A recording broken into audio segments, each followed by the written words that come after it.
শ্রী ভগবানের নাম, রূপ, গুণ, লীলা ইত্যাদি কথা আলোচনা, মানে শ্রবণ, কীর্তন, স্মরণ। ঠিক এই বস্তুগুলো আমাদের বিশেষ আলোচনার বিষয়। আজ সংসারে দেখতে পাচ্ছি, যখন মনুষ্য গোষ্ঠীকে ভাগ করা হচ্ছে, তাদের বৈশিষ্ট্য নিয়ে আলোচনা করা হচ্ছে, বহু কথা এসে যাচ্ছে। আমরা মানুষ, আমরা মানব, এই বলে কথাটা শাস্ত্রে প্রথম আলোচনা হয়েছে। আমরা মানব, এ কথা সত্য কথা। কেন? মহর্ষি মনুর বংশধর আমরা, সেই জন্য আমাদের নাম পরিচয় হয়েছে মানব। শাস্ত্র আলোচনা করলে দেখছি আমরা মহর্ষি মনু যে নীতি প্রচার করেছেন, যার আদেশ, নির্দেশ, উপদেশ নিয়ে সমাজ ব্যবস্থা চলছে, সমাজের প্রতিটি মানুষ চলার পথে চলছে, সেটাকে মেনে নিতে আমরা বাধ্য আছি। এই জন্যই আমাদের পরিচয় হয়েছে মানব। সেই কথাটি শাস্ত্রে পরিষ্কারভাবে বলছেন। যদি আমরা মানব হই, তাহলে মানবের বিশেষ কিছু কৃত্য দায়িত্ব রয়েছে। সেই দায়িত্ব নিশ্চয়ই আমরা ছেড়ে দিতে পারি না। কি দায়িত্ব? সাধারণ পশু পক্ষী যেভাবে জীবনযাপন করে, তাদের মধ্যে যেটুকু জিনিস আমরা দেখতে পাচ্ছি, আহার, নিদ্রা, ভয় ইত্যাদি রয়েছে তাদের, মানুষের ভিতরে যদি সেইটুকুই থাকে, তাহলে মানবের মানবত্ব কোথায়? এ নিয়ে শাস্ত্রে আলোচনা রয়েছে বিশেষভাবে। তাই বলছেন, ধর্মহিতেশং অধিক বিশেষ ধর্মে নহিনা পশু বিচ্যমান। পরিষ্কার করে বুঝাচ্ছেন, পশু পাখি যে বিচার নিয়ে চলছে, আমরা মানুষ হয়ে যদি সেই বিচার নিয়েই চলি, তাহলে আমাদের মানবত্ব কোথায়? এই কথারই আলোচনা। মানুষকে বলা হলো রেশনাল বিইং। মানুষ নীতি আদর্শ পরায়ণ। এই নীতি আদর্শ পরায়ণতা নিয়েই মানুষের মনুষ্যত্বের বিচার শাস্ত্রে করা হয়েছে। তাই বললেন, ধর্ম হিতেশং অধিক বিশেষ। মানবের মানবত্ব নিয়ে যদি আলোচনা করতে হয়, তাহলে তার নীতি আদর্শ নিয়ে আলোচনা প্রয়োজন। কেন? মানব রেশনাল বিইং। অ্যানিম্যালিটি প্রত্যেক বস্তুর মধ্যেই আছে কম বেশি, কিন্তু যেহেতু মানব নীতি আদর্শ পরায়ণ, সেই জন্যই সে সেটা রক্ষার সবসময় চেষ্টা করবে। তাই শাস্ত্রে বোঝানো হলো, আমাদের যে সত্তা, জৈব সত্তা, আত্মিক সত্তা, সেটা নিয়েই আমাদের আলোচনা প্রথম হয়েছে। যে আলোচনা আমরা কিছুই বুঝি না। পাশ্চাত্য দেশ বর্তমানে যেসব ধারণাগুলো আমাদের দিচ্ছে, সেইগুলো নিয়েই আমরা ভারতবাসী চলবার চেষ্টা করছি। কিন্তু একটা বিষয়ে বিশেষ লক্ষ্য করবার জিনিস, আমাদের মনীষীরাই, তারাই কিন্তু সমস্ত জগতে নীতি আদর্শ প্রচার করেছে। সেই কথাগুলোই পাশ্চাত্য দেশ থেকে ঘুরে এসেছে আমাদের কাছে, আবার আমরা শুনতে পাচ্ছি, জানতে পারছি। Science ends in philosophy, and philosophy ends in religion। কথাটা খুব প্রণিধানযোগ্য। ম্যাটেরিয়াল সায়েন্সের কথা যেখানে শেষ হচ্ছে, দার্শনিক জগৎ সেখানে আরম্ভ হচ্ছে। আবার দার্শনিক জগতের কথা যেখানে শেষ হচ্ছে, সেইখানে ধর্ম জগতের কথা আরম্ভ হয়েছে।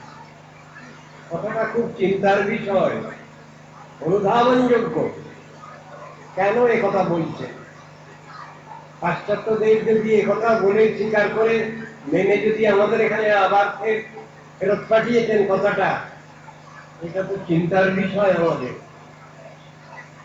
এর ভিতরে তো বহু বিষয় যে জানবার রয়েছে। এর ভিতরে দর্শন শাস্ত্র দুরকম, যাকে বলা হবে আস্তিক্য দর্শন, নাস্তিক্য দর্শন। আমাদের ভারতবর্ষে যে দার্শনিক বিচার প্রচলিত,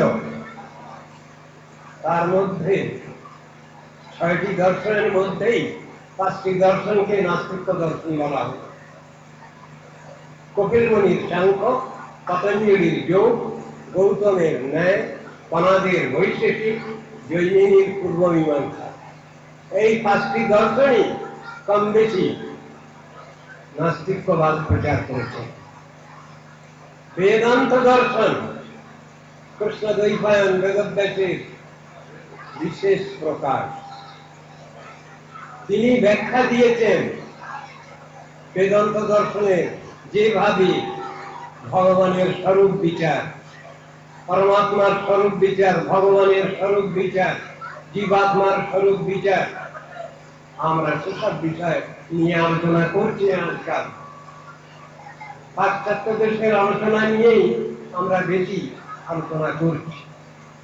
আমাদের দেশের মুনি ঋষিগণ যেসব তত্ত্ব দর্শন আমাদের সামনে রেখেছেন, আমরা সেগুলো জানবার, বুঝবার চেষ্টা করছি। এটা খুবই দুঃখের বিষয়। আমাদের সমাজপতি যারা মুনি ঋষিগণ, তারা যে চিন্তাধারা আমাদের দিয়েছেন, আমরা সেটা নিতে পারছি না, নেওয়ার চেষ্টা করছি না। আজ দার্শনিক বিচার কিছু জানতে গেলে, বুঝতে গেলে আমরা পাশ্চাত্য দার্শনিক গণেরই কথাই উল্লেখ করছি। কিন্তু আমাদের দেশের ঋষিগণ কে কি বিচার দেখাবেন, কে কি বিচার আমাদের জানাবেন, এসব নিয়ে আলোচনা তো খুবই কম। পাশ্চাত্য দার্শনিকদের অনেকের নামই আমরা জানি, কিন্তু ভারতীয় দর্শনকার কজনের নাম আমরা শিখেছি, জেনেছি, বুঝেছি। এটা আলোচনার দরকার হয়ে পড়েছে। মনু, অত্রি, যাজ্ঞবল্ক্য, ভূষণা, অঙ্গিরা, যম, আপস্তম্ভ, সম্বর্ত, কাত্যায়ন, বৃহস্পতি, পদার্থ, ব্যাস, শঙ্খ, লিখিতা, দক্ষ, গৌতম, তথাত, বশিষ্ঠাদি যে ঋষিগণ আমাদের সমাজ ব্যবস্থা দিয়েছেন, সমাজ কিভাবে চলবে মিলেমিশে শান্তিপূর্ণ ভাবে, এই অবদান আমাদের কে জানিয়েছেন, কে শিখিয়েছেন? ঋষিগণের যে নীতি আইন, সেইগুলোই তো আজ পার্লামেন্টে চলছে, সেইগুলোই তো আজ আইনে পরিণত হয়েছে। তার মধ্যে আমরা কিছু অভাব দেখছি, কিছু অসুবিধা দেখছি, কিছু নতুন তার ভিতরে ঢুকিয়ে দিলাম। কিন্তু মৌলিক যে অবদান, এ তো ঋষিগণের, তা তো কখনই অস্বীকার করা সম্ভব হচ্ছে না। ঋষিগণের নীতি সমস্ত দুনিয়ায় চলছে, আইনে পরিণত হচ্ছে ঋষিগণের আইনগুলো নিয়ে। ইন্ডিয়ান লেজিসলেচার সবই ঋষিগণের নীতি নিয়ে অধিকাংশ। সেই ঋষিগণকে আমরা জানতে, বুঝতে চেষ্টা করছি না কেন? যাদের কথাগুলো আইনে পরিণত হচ্ছে, তাদের আমরা জানতে, বুঝতে চেষ্টা করি না কেন? তাদের যে অবদান সমগ্র পৃথিবীর উপর, সেটা আমরা শিখতে চেষ্টা করছি না কেন? অথচ একটা জিনিস খুবই মনে হয় আমাদের, যেটা আমাদের কিছু চিন্তার দুর্বলতা। সেটা কি জিনিস? একটা কথা মনে পড়ছে, কিছু বছর আগে একবার একটা ধর্মসভা হয়েছিল বিদেশে। সেখানে তিনি যে কথাটা বলেছিলেন, সেটা বিশেষ পরিজ্ঞানযোগ্য। India guided by God can lead the world back to sanity. কথাটা খুবই চিন্তার কথা। পোপ বলছেন ইন্ডিয়া গাইডেড বাই গড, ঈশ্বর দ্বারা পরিচালিত ভারতবর্ষ, ভারত কি করতে পারে? ক্যান লিড দি ওয়ার্ল্ড, সমস্ত পৃথিবীকে পরিচালনা করতে পারে। Back to sanity. তাহলে বর্তমান দুনিয়া যে ইনস্যানিটিতে পেয়ে বসেছে এটা বোঝা যাচ্ছে। ইনস্যানিটি মানে পাগলামি। সে পাগলামি কি? মারামারি, কাটাকাটি, হানাহানি, যুদ্ধ বিগ্রহ, এইগুলোই তো পেয়ে বসেছে বর্তমান দুনিয়া। তার হাত থেকে অধ্যাত্ম ভারত, ধার্মিক ভারত সমগ্র পৃথিবীকে রক্ষা করতে পারে, বাঁচাতে পারে। জিনিসগুলো কি আমাদের আলোচনার বিষয় নয়? এটা তো আমাদের আলোচনার বিষয়। আমরা এই বিষয়ে আলোচনা করছি না কেন? কৃষ্ণ গীতার মধ্যে বহু তত্ত্ব দর্শন আলোচনা করেছেন। অর্জুন তো তার সখা, তাকে বলার তো কোনো প্রয়োজন ছিল না, কিন্তু সেই অর্জুনকে লক্ষ্য করেই জগৎবাসী আমরা সাধারণ মানুষ, তত্ত্ব দর্শন জানি না, বুঝি না, বিচার আমাদের নাই, ভালো মন্দের কংক্রিট আইডিয়া নাই, সেইটা বুঝাবার জন্যই ভগবান এই কৌশল বিস্তার করলেন। তার সখাকে দিয়ে লক্ষ্য করেই জগৎবাসী আমাদের বুঝাচ্ছে তত্ত্ব দর্শন। কি বলছেন সেখানে? কৃষ্ণ বললেন, দেখো অর্জুন, আমি এতক্ষণ ধরে বহু তত্ত্ব দর্শন তোমাকে বলেছি, পজিটিভ সাইডে, নেগেটিভ সাইডে, উল্টো দিকেই বলেছি। কিন্তু চিন্তা করো, পজিটিভটা আগে হবে না নেগেটিভটা আগে হবে? মানুষ শিক্ষাটা নেবে কোথা থেকে? বর্তমান দুনিয়া নাস্তিক, তত্ত্ব দর্শনকে অস্বীকারী, একটা দিককে নিয়ে চলতে চায়। কিন্তু শাস্ত্রীয় যে বিচার রয়েছে তাতে তো মীমাংসা রয়েছে। সব কি মীমাংসা আছে? তারই কথাটা আমি একটু টাচ করে গেছি। Everything has been created, out of nothing everything has been created. এই যে দর্শন বাজারে চলছে অযৌক্তিক, এটা ঋষিগণ সব খণ্ডন করেছেন, রেকর্ড করেছেন সব। কিভাবে? শূন্য থেকে জগৎ সৃষ্টি হয়নি, পজিটিভ সামথিং থেকে জগৎ সৃষ্টি হয়েছে, এবং তার থেকে পজিটিভিটি নেগেটিভিটি দূরিয়ে এসেছে। এই জন্য বিচার সেখানকার। তাই সেখানে বলছেন, সম্ভবত এটি হয়তো পঞ্চরাত্রের শ্লোক হবে, যা যা শ্রুতি জল্পতি নির্বিশেষম সাবিধত্তে সবিশেষমেব বিচার যোগে সতিহন্ততাসং প্রায়ো বলিয় সবিশেষমেব। মানে নেগেটিভ বহু কথা বিশেষণ শাস্ত্রে বলা আছে, কিন্তু সেইটাই কি যথাসর্বস্ব? তা নয়। শাস্ত্রের উদ্দেশ্য পজিটিভিটিকে প্রথমে বের করা, স্বীকার করা, নেগেটিভিটি পরে আসছে। সেই কথাই এখানে বুঝাতে চাচ্ছেন। নেগেটিভ কথা তো বহু কথা আছে শাস্ত্রে, অস্পর্শম, অস্পর্শম, অনাদি, অব্যয়ম ইত্যাদি বহু রকম কথাগুলো আছে। আমরা কি ধরে নেব? ভগবান নিরাকার, নির্বিশেষ, নির্গুণ, নিঃশক্তি, এসব কথাগুলো যদি বলি মানে কি হবে?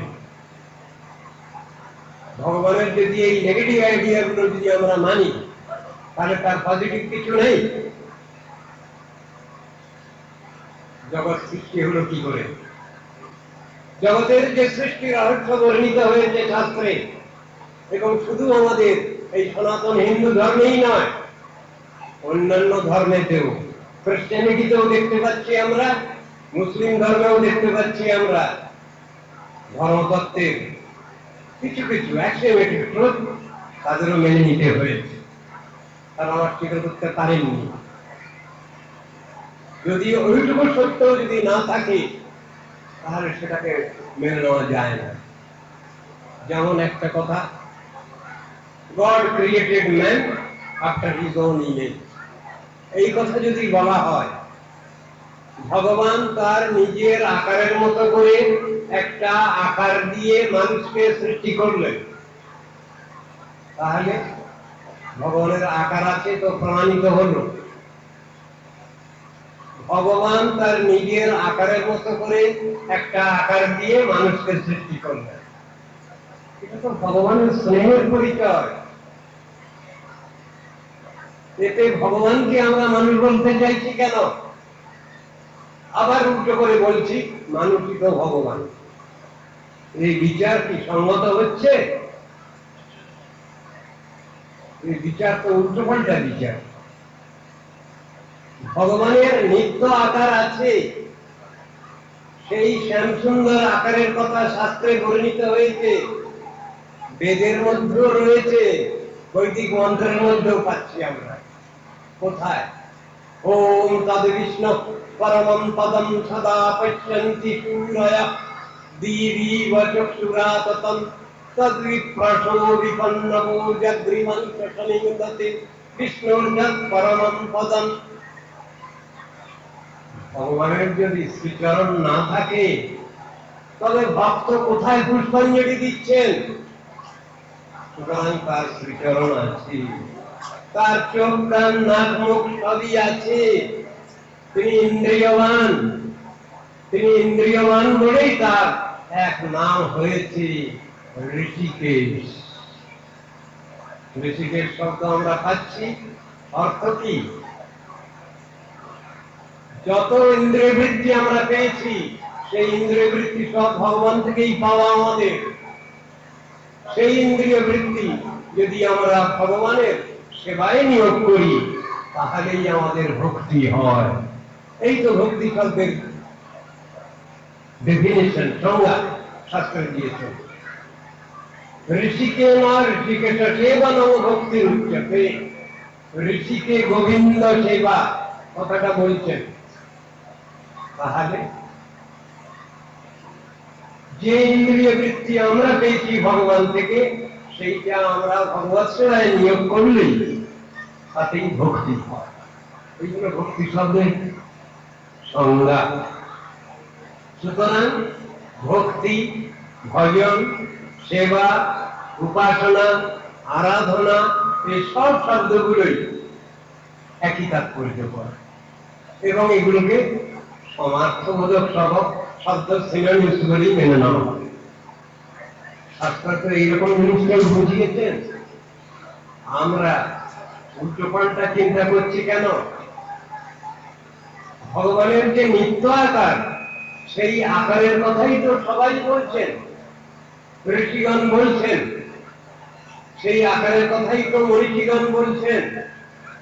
সেই আকার নিত্য আকারের কথা, প্রাকৃত জড় কিছু আকার নয়, তার অপ্রাকৃত আকার, অসমর্ধ আকার, তার সেই অসমর্ধ স্বরূপের কথা শাস্ত্রে বিশেষ করে বোঝানো হয়েছে। এই তত্ত্ব দর্শনটাই হল সনাতন ধর্ম বা আত্মধর্ম বা নিত্য ধর্ম বা ভাগবত ধর্ম, একই কথা। সুতরাং চিন্তা করতে হবে আমাদের বিষয়বস্তুটা। যদি আমরা ন্যাশনাল বিং তাহলে নিশ্চয়ই আমরা উন্নততর বিচার বিবেচনাগুলো আমরা গ্রহণ করে সেই অনুসারে আমরা আমাদের প্র্যাকটিক্যাল লাইফ লিড করব। এইটাই মনুষ্য জীবনের ইচ্ছা, তাদের আকাঙ্ক্ষা এবং সুপ্রিম অথরিটি যে ভগবান কৃষ্ণ শ্রীকৃষ্ণ তারও ইচ্ছা আমরা যাতে সেইভাবেই চলি। যাতে তো হচ্ছে না, হয়ে উঠছে না বর্তমান নাস্তিকতা, নাস্তিকপূর্ণ দুনিয়ায় সকলের একই ধরনের পরিচয় এসে যাচ্ছে। সকলের একই ধরনের পরিচয় কিরকম? সকলের একই রকম সম্মান। নাস্তিকেরও যে সম্মান, আস্তিকেরও সেই সম্মান। দুঃখের বিষয় কৃষ্ণ নিজেই বিরক্ত হয়ে গিয়ে বলছেন যে আমি তো আগে অনেক তত্ত্ব দর্শন বলেছি অর্জুন, শোনো এখন আরেকটা বিষয় তোমাকে বলছি। আগে আমি পজিটিভ সাইড বলে গেছি, এখন নেগেটিভ সাইড বলছি। কি বললেন? গীতার ১৬ অধ্যায় এই জিনিস বিবৃত হয়েছে। ভূত স্বর্গ লোকেস্মিন দৈব আসুরয়ে বচ। কৃষ্ণ কথাটা তুললেন। দেখো, এই সংসারে দুই রকম ধরনের লোক আছে, বাস করে দুই শ্রেণী। শ্রেণীটা কিভাবে বিভাগ করছেন ভগবান? দুই রকম লোক কি রকম? বিষ্ণু ভক্ত ভাবের দৈব আসুরস্তৎ বিপর্যয়। ভগবানকে যারা মেনে নিচ্ছেন, তার স্বরূপ মেনে নিচ্ছেন, ভক্তের স্বরূপ মেনে নিচ্ছেন, পরমাত্মা জীবাত্মার স্বরূপ মেনে নিচ্ছেন, ভক্তি মহাদেবীর স্বরূপ মেনে নিচ্ছেন, তারা হলেন নাস্তিক দৈবী ভাবাপন্ন। আর এই তত্ত্ব দর্শনকে যারা অস্বীকার করছেন, তাদের বলছেন নাস্তিক। এবং কত রকমের নাস্তিক এই সংসারে আছে, তার একটা লিস্ট চার্ট একটা দিয়ে গেলেন ভগবান। প্রশ্নোধ্যায় সেটা বর্ণনা করা হয়েছে। অসত্যম অপ্রতিষ্ঠন্তে জগদাহুরণীশ্বরম অপরস্পর সম্ভূতম কিমন্যকাম হইতুকম। অর্জুন, শোনো প্রথম কথা, ব্রহ্মসত্য জগৎ মিথ্যা এই দর্শন নিয়ে যারা চলেছেন, তারা হলেন ১ নম্বরের নাস্তিক। ব্রহ্ম যদি সত্য, ভগবান যদি সত্য, তাহলে এই জগৎ সত্য, এই জগৎকে মিথ্যা বলতে পারবে না। অপ্রতিষ্ঠন্তে জগদাহুর অনিশ্বরম। দ্বিতীয় নাস্তিক বলছেন যে ভগবান বলে কেউ নাই এ সংসারে। তৃতীয় নাস্তিক আবার কি বলছেন? অপরস্পর সম্ভূতম। এই জগৎ সৃষ্টি হয়েছে অনুপরমাণু সংঘাতে। কণাদের বৈশিষ্ট্যিক দর্শন, অ্যাটমস মলিকিউলস থিওরি এখানে আলোচনা করা হয়েছে। চতুর্থ নাস্তিক কি বলছেন? কি কাম হইতুকম। সেই ভগবান যদি থেকেন, তবে তাকে মানার দরকার কি? তিনি আমাদের কি মঙ্গল করেছেন? ঠিক এইরূপ ভাবে নাস্তিকতা জগতে বিস্তৃত হয়েছে। শাস্ত্র বলছেন, গীতা ভাগবত বলছেন, এই জন্য এই নাস্তিকদের কি দুর্গতি হয়, এদের অহংকার কি? এরা বলছে ভগবান ভগবান নাই, অথচ নিজেরাই ভগবান হতে যাচ্ছে।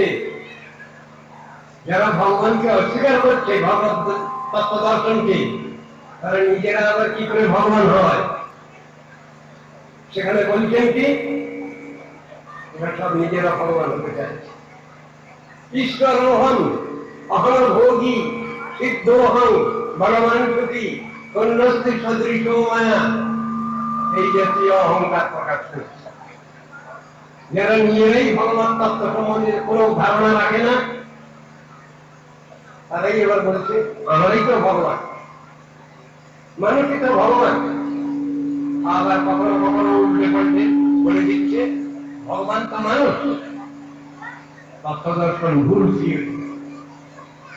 দার্শনিক বিচার যদি আমরা আলোচনা করি, দার্শনিক জগতে খুব মহা দুষ্টটি অপরাধ প্রাকৃত বস্তুকে অপ্রাকৃত বলে মানা। আবার অপ্রাকৃত বস্তুকে যদি প্রাকৃত মনে করি আমি, এই দুটো থিওরি ভুল হয়। অপ্রাকৃত বস্তুকে যদি প্রাকৃত বলি, তাহলে অ্যানথ্রোমরফিজম দোষটি হয় আমার। আবার প্রাকৃত বস্তুকে যদি অপ্রাকৃত বলি, তাহলেও অ্যাপোথিওসিস রূপ দার্শনিক দোষ হয়। এগুলো নিয়ে বহু প্রমাণ রয়েছে, উদাহরণ দেওয়া আছে শাস্ত্রে। সেগুলো আলোচনা করতে গেলে বহু সময় লাগে। যাকে বলে সনাতন ধর্ম, সেটা এভারলাস্টিং, আনচেঞ্জেবল। সেই জিনিসই শাস্ত্রে বুঝানো হয়েছে। যেমন উদাহরণ দেওয়া যায়, আমরা ভারত রাষ্ট্রে বাস করছি, ভারতীয় সংবিধান যদি আমরা মেনে নেই তাহলে আইনের যত রকম সুযোগ সুবিধা আছে সবই আমরা পাই। কিন্তু যদি ভারতীয় সংবিধান আমি না মানি, নিশ্চয়ই ভারতবর্ষে থাকবার আমার কোনো অধিকার নাই। এই আইনের পরিবর্তন আছে, অ্যাডিশনাল অল্টারেশন আছে। আর একটা কথা বললেন পারমার্থিক ক্ষেত্র, সেখানে কি বলছেন? পারমার্থিক যে বিচারটা সেখানে দেখাচ্ছেন শাস্ত্র হলেন পারমার্থিক দার্শনিক বিচার। শাস্ত্রকে বলছেন কনস্টিটিউশন, তার নাম দিলেন স্পিরিচুয়াল কনস্টিটিউশন। কেন মানবো? ওটা ভগবানকে কেন মানবো? শাস্ত্র কেন মানবো? এসব তো মানুষে লিখে গেছে। মানুষই যদি, তারা যদি মানুষই হন, ভগবান যদি মানুষই হয়ে যান, তাহলে মানছি কেন আমরা? তাহলে আমাদের দেশের ছেলে মেয়েরা তাহলে আইন পড়ছে কেন? না পড়লেই পারে, তাকে মানবার নেই। আমাদের যারা সুপিরিয়র আছেন, শিক্ষক শিক্ষিকা আছেন, তাদের যদি না মেনেই যদি কাজ হয় আমাদের, তাহলে বাদ দেওয়া হোক। কিন্তু যারা মানছেন না তারাই আবার বলছেন আমাদের মানো। এর কি জাস্টিফিকেশন আছে? যারা নিজেরাই কিছু মানতে চাচ্ছেন না তারাই আবার বলছেন আমাদের মানো। এটা কি বিচার, কি যুক্তি? অদ্ভুত লাগে। শাস্ত্র এই সব প্রশ্নের পূর্বপক্ষ করে আবার উত্তর দিয়েছেন। তুমি যদি কোনো কিছুই না মানো, অ্যাক্সিওম্যাটিক ট্রুথ যদি তুমি না মানো, তাহলে তোমাকে কে মানবে? এই বিচার তো দেখানো আছে। বেদা প্রমাণম, স্মৃতয় প্রমাণম, ধর্মার্থযুক্ত বচনম প্রমাণম, বেদ প্রমাণম নভবে প্রমাণম, অস্তচ্চ কুর্যাৎ বচনম প্রমাণম। বেদ প্রমাণ, স্মৃতিশাস্ত্র প্রমাণ, ধর্মার্থযুক্ত বাক্য প্রমাণ। এই প্রমাণকে যদি তুমি প্রমাণ বলে না মানো, তাহলে তোমাকে কেউ মানবে না এই জগতে। এই যুক্তি বিচারগুলো দেখিয়ে গেছেন শাস্ত্রে, আমাদের রেহাই নাই। আমরা যদি সবই অস্বীকার করে যাই আর নিজের কথাটুকু শুধু বলবার চেষ্টা করি, হবে না, এটা চলবে না। কেন? এই দুনিয়াটা হলো যুক্তিবাদী দুনিয়া, যুক্তি ছাড়া কোনো কথা চলবে না। সেই জন্য সনাতন আর্য ঋষিগণ তারা এই বিচারটাও দেখিয়ে গেলেন। তোমরা শুধু কেবল শাস্ত্রের প্রমাণই মানবে না, তাহলে ঠিক মানা হবে না বিষয় বস্তুকে, তত্ত্ব বস্তুকে। তাহলে কি হবে? যুক্তিও মানতে হবে, তত্ত্ব সিদ্ধান্ত মানতে হবে। তাই ঋষিগণ বললেন কেবল শাস্ত্রমাশ্রিত ন কর্তব্য বিনির্ণয়, যুক্তিহীন বিচারিতু ধর্মহানি প্রজায়তে। যুক্তিহীন বাক্যকে মেনে নেওয়া হবে, তার পিছনে লজিক থাকবে। ডিডাকটিভ ইন্ডাকটিভ লজিকে যত কথাই আছে যুক্তি সহ, যুক্তির বাইরে। তো যুক্তিকেই যদি আমরা না মানি, তাহলে সবটাকে অস্বীকার করা হতো। আইন যদি আছে তাহলে তার এক্সেপশনও আছে। আমি যদি বলি আমি আইন মানবো কিন্তু এক্সেপশন মানবো না, হবে না কথাটা। কেন হবে না?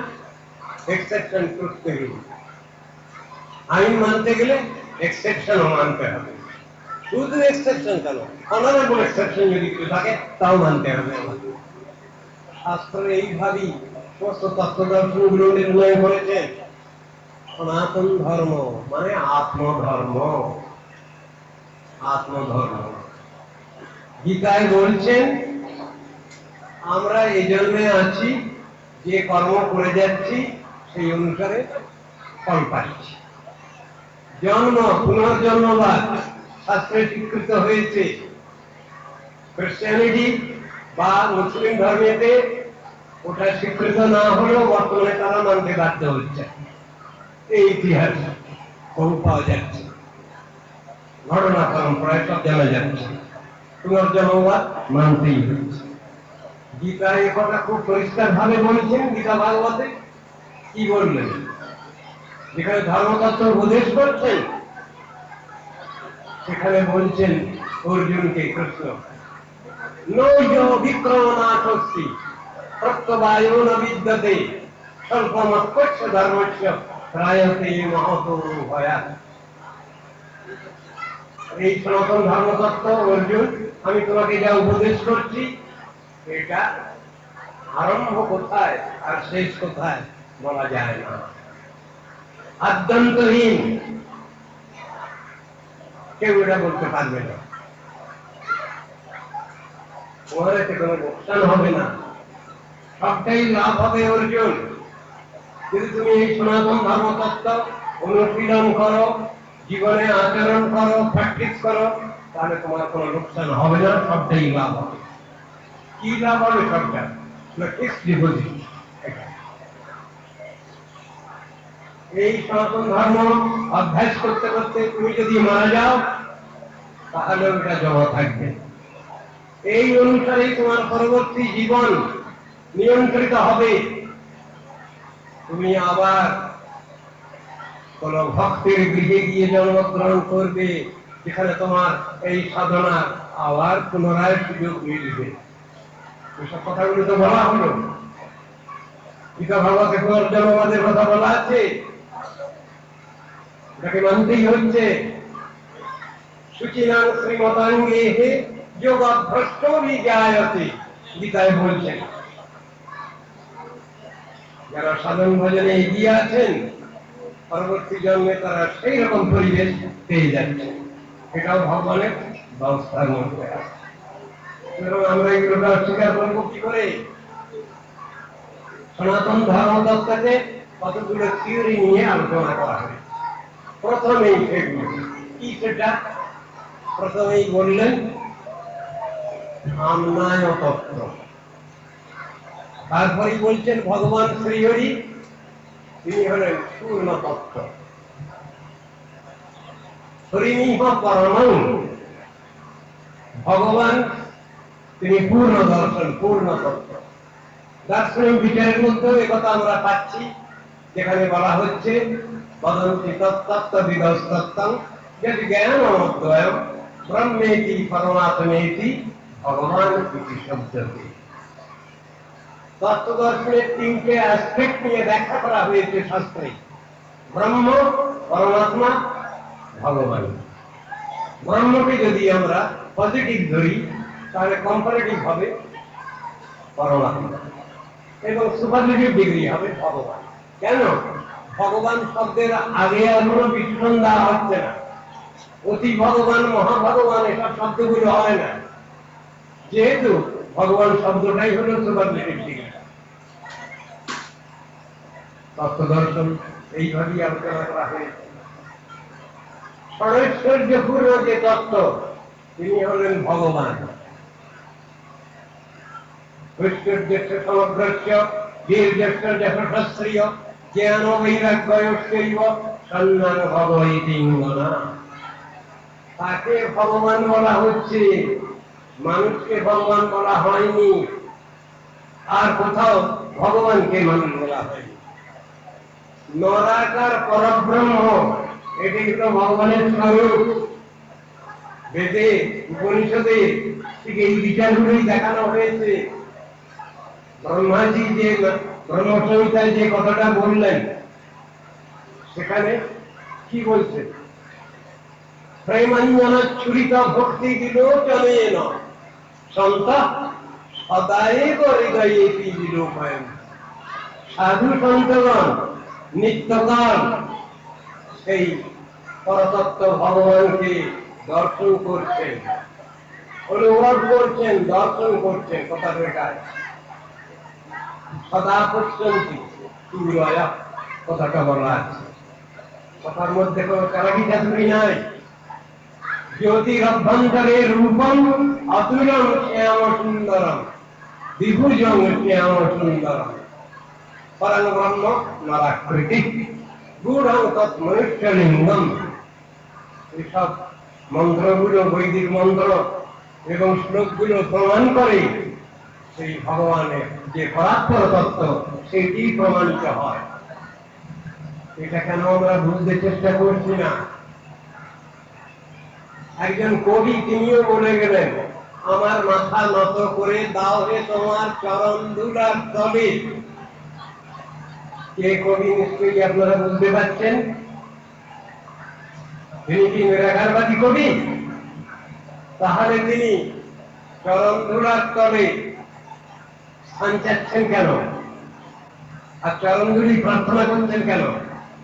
তাহলে তো নিশ্চয়ই ভগবানের চরণ আছে এবং সেই চরণে ধুলিও থাকে। সেই জন্য তিনি এ কথা বললেন, আমার মাথা নত করে দাও হে তোমার চরণ ধুলার তলে। সকল বিচারগুলো আমাদের করতে হবে। আর যে ঋষিগণ যেসব বিচারগুলো দেখিয়েছেন, ভগবান যে তত্ত্ব দর্শন প্রচার করেছেন, তার ভিতরে কোনো ভুল ভ্রান্তি নয়। তার ভিতরে কেন আমরা ভুল ভ্রান্তি খুঁজতে যাচ্ছি? দোষ হয়ে যাবে আমাদের। মণিময় মন্দিরের মধ্যে পিপীলিকা পশ্যতি ছিদ্রম, এই দোষে গতি হয়ে যাব আমরা। বাজে বাজে কথাগুলো, এটা তো করা উচিত না। ভগবান যদি আমাদের সৃষ্টি করেছেন মানুষ বলে, তাহলে আমাদের মানুষ আমরা, এটা আমাদের প্রমাণ দিতে হবে। আমরা মানব, নীতি আদর্শবাদী, এটা আমাদের প্রমাণ দিতে হবে। ডারউইন সাহেবের সঙ্গে আমাদের সনাতন আর্যের কিছু মত পার্থক্য আছে। ডারউইন সাহেব বলেছেন কি, ফ্রম এপ টু ম্যান। তার শেষ কথা কি, যে এই মানুষটি শেষ, এরপরে আর কোন ডাইভার্সন নেই। কিন্তু আর্য ঋষিগণ বলছেন, এই মানুষ যদি মনুষ্য জীবন যদি সার্থক না করে, তার সদ্ব্যবহার না করে, তাহলে এই মানুষ আবার ডাইভার্সনে চলে যাবে, আবার তারা পশু জন্ম পাখি জন্ম চলে যাবে আবার। আর্য ঋষিগণের সঙ্গে ডারউইন সাহেবের এখানেই মতদ্বৈধতা দেখা যাচ্ছে। বহু বিচার রয়েছে, পাশ্চাত্য জগতের অনেক দার্শনিক বিচারে অনেকগুলো খণ্ডিত হয়েছে। আর্য ঋষিগণ কোন কোন ঋষিগণের আনুগত্যে কোন কোন ব্যক্তিগণ তারা রিসার্চ করেছেন, তারা সেটা বলেছেন। কিন্তু নাস্তিক্য ভাব কখনো আস্তিক্য ভাব নয়, আবার আস্তিক্য ভাব কখনো নাস্তিক্য ভাব নয়। এই দুটো জিনিস পরিষ্কার করা দরকার আছে আমাদের। আমরা নাস্তিক হয়ে যদি বলি আমরা আস্তিক, এটা ঠিক নয়। আবার আস্তিক যদি কেউ বাস্তব ক্ষেত্রে, তাকে কেউ নাস্তিক বলে প্রমাণ করতে পারবে। শাস্ত্রে এসব বিচারগুলো দেখানো আছে, আমরা এগুলো ভুলে যাচ্ছি কেন? রীতিনীতি মানতে চাচ্ছি না কেন? এটা আমাদের দুর্ভাগ্য। যে ঋষিগণ সমস্ত জগৎকে, সমগ্র জগৎকে তত্ত্ব দর্শন জানাচ্ছেন, তাদের সম্বন্ধে আবার সমালোচনা, তাদের কাছে আমরা ঋণ নই, আমরা নিজেরা সমাতব্বর। আশ্চর্য লাগে, ঋষিগণ কিছু জানতেন না। তারা সমস্ত শাস্ত্র সমুদ্র মন্থন করে আমাদের জন্য যে বিচারধারা রেখে গেছেন, যে নীতি আদর্শ স্থাপন করে গেছেন, সেগুলো আমরা মানব না। তাহলে মানুষ কাকে বলা? শাস্ত্রে বলা হলো, মানুষ আকার হইলে কি হয়, করহ ভূতের কাম। কেন বলা হলো? আমরা ভগবানের যদি শ্রেষ্ঠ সৃষ্টি হই, বেস্ট ক্রিয়েশন যদি হই, তাহলে আমাদের সেটা প্রমাণ করতে হবে যে আমরা তত্ত্বদর্শী, বাস্তব দর্শনকে আমরা মেনে নিতে পারি, এবং অবাস্তব যেটা, সেটাকে আমরা সবসময় ছেড়ে দেওয়ার জন্য প্রস্তুত আছি। এই প্রতিজ্ঞা কেন আমাদের হচ্ছে না? তার বদলে হচ্ছে কি, ঋষিগণ আমাদের কি উপকার করেছেন, এমন ধরনের বিচারের মধ্যে এসে গেছি আমরা। বহুরূপী নাস্তিকতা আমাদেরকে এই রকম ধরনের কুমন্ত্রণা দিয়েছে। দুর্বুদ্ধি দিয়েছে, তাই আজ আমাদের দুরবস্থা। আমরা সর্বতভাবে শ্রেষ্ঠ জাতি, ভারতবর্ষ ঋষি অধ্যুষিত স্থান, মুনি ঋষিগণের আশীর্বাদ পুষ্ট এই স্থান, যত অবতার সব এখানে এসেছেন। অন্য জায়গায় যাননি কেন? ভারতবর্ষেই কেন আসছেন? তার কি কোনো কারণ নাই? শাস্ত্রেই বলা আছে এই ভারত ভূমি হলো ঋষি ভূমি, ধর্মভূমি। ধর্মক্ষেত্রে কুরুক্ষেত্রে সমাবেদা যুযুৎসব মামকা পাণ্ডবাশ্চৈব কিম কুর্বত সঞ্জয়। এসব কথাগুলো এলো। ধর্মক্ষেত্র ভারতবর্ষ, বৈকুণ্ঠের দ্বার হচ্ছে এই ভারত ভূমি। হরিদ্বার, হরদ্বার নয়, হরদ্বার নয়, হরিদ্বার মেন এন্ট্রান্স গেট। পাশ্চাত্য জগতের বহু কথা আমাদের কাছে আসে, কিন্তু সবই শাস্ত্র বিচারে এইগুলো বলা আছে। ভালো যেটুকু তারা পেয়েছেন সেটুকু ভালো বলেছেন, কিন্তু উল্টোপাল্টা কথাগুলো সেগুলো তো ঋষিনীতির নয়, সেগুলো তো ঋষিগণের কথা নয়। সকলে তো সমান হচ্ছেন না। একজন নাস্তিক ঋষি আছেন যার নাম চারবাক। চারুবাক কথাটা মিষ্টি, কিন্তু হৃদয়ে তু হলাহল। তিনি নাস্তিকগণের গুরু, আস্তিকগণের নয়। তার বিচার কি জগতের লোক নিয়েছেন? আস্তিক বলে তাকে মানা হয়েছে? যেমন ধরুন আজকাল নাস্তিকবাদ এতভাবে বৃদ্ধি পেয়েছে, শঙ্করাচার্যের যে বেদ বিরোধী প্রচার, নাস্তিকবাদ, নিরাকারবাদ, নির্বিশেষবাদ, সেটা নিয়ে অনেকে এগিয়ে আছে। নাস্তিকবাদ মানে ভগবত তত্ত্বকে অস্বীকার করবার জন্য আজ আমরা সবাই উঠে পড়ে লেগে গেছি। আর কোনোটাতে দোষ নেই আমাদের, শুধু ভগবানকে মানাটাই যত অপরাধ, যতই দোষ। আমার পূর্ববর্তী বক্তৃতা মহোদয় বলেছেন যে এটাকে স্থাপন করাটাই বড় কথা। স্থাপন তো আমরা করতে পারি না, স্বয়ং ভগবান তিনিই করেছেন। তো তার ইচ্ছা অনুসারেই তো সব হচ্ছে। আমরা কি বাহাদুরি করছি? আমরা আস্তিককে নাস্তিক করতে পারি না, নাস্তিককেও আস্তিক করতে পারি না। আমরা যখন মনুষ্য জাতি, ভগবানের শ্রেষ্ঠ সৃষ্টি, বেস্ট ক্রিয়েশন, তার প্রমাণ দিতে হবে আমাদের। এইটাই হলো বড় কথা। সনাতন ধর্ম সেই ধর্মতত্ত্বই শিক্ষা দিয়েছেন যাতে আমরা নাস্তিক না হয়ে আস্তিক হয়ে বসবাস করতে পারি, সমাজে সংসারে চলার পথে যাতে চলতে পারি, যাতে আমরা সাপোর্ট পাই, সেটা সনাতন ধর্ম চেষ্টা করেছেন।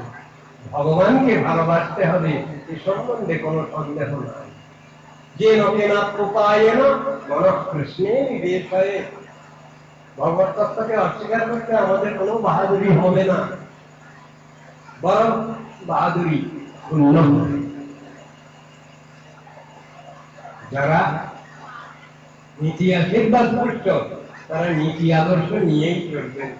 এটাই তাদের জীবন, এটাই তাদের প্রতিজ্ঞা, এটাই তাদের বাহাদুরি। আমি অনেক বাজি বাজি কথা হয়তো বলে ফেলেছি আপনাদের সামনে, ক্ষমা করবেন আপনারা আমাকে। কেন? আমি যা বলেছি শাস্ত্রের থেকেই বলেছি, প্রমাণ দিয়েই বলেছি, বলতে পারি। আমি নিজের কথা কিছুই বলি নাই, শাস্ত্রের কথাই বলেছি। আপনারা আমাকে ক্ষমা করবেন, অনেক সময় নিয়ে নিলাম আমি বোধহয়। এরপরে আবার রামায়ণ গান হবে, আছে অনেক কিছু। আমি আমার বক্তব্য এইখানে, সংক্ষেপ বক্তব্য এইখানে রাখলাম। কৃপা